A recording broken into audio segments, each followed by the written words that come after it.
Magandang buhay, mabuting tao. Hello guys, magluluto na naman tayo ng canton. My favorite canton. Sarap. Umpisahan natin na magluto.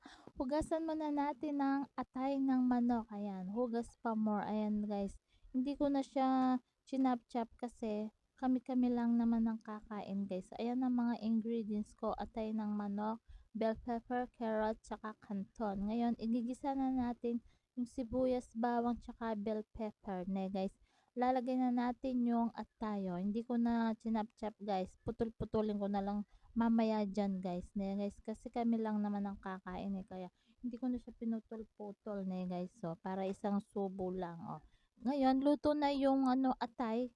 Add na natin yung carrots. Kasi yung carrots medyo matigas ne guys. So, lagay na natin yung after 15 minutes, lagay na natin yung toyo tsaka oyster sauce, ne guys. So, yan. Halo-halo natin guys, ne guys.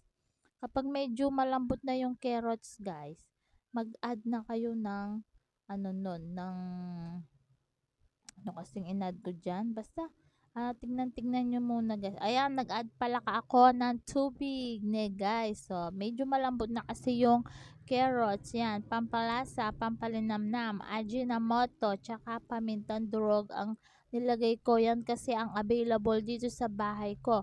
Yan, kumukulo-kulo na guys. Lagay na natin yung repolyo, ne guys. So, halo-halo natin para hindi masyadong madurog yung carrots natin guys. So, halo-halo. Favorite nyo din ba to guys? Yung pancit canton? Guys, ayan yung canton. Masarap yung nabili kong canton guys. Oh, hindi siya masyadong matigas. Mabilis siyang maluto guys. Bumili ako ng dalawa. Yan guys. Oh, ang sarap. Hindi ko na nilagyan ng pansit guys. Gusto ko kasi canton lang. Puro-puro canton guys. Ayan oh. Sarap-sarap ne guys. So, ne, halo-haloin natin. Ayan guys, luto na pala siya guys. So, ilang segundo na lang guys, maluluto na ang ating pansit canton. Ne guys, ang sarap po. Kahit malamig siya guys. Ay, ang sarap-sarap ng niluto ko guys. Promise. Ne guys, kaya lang hindi nyo natikman ne guys.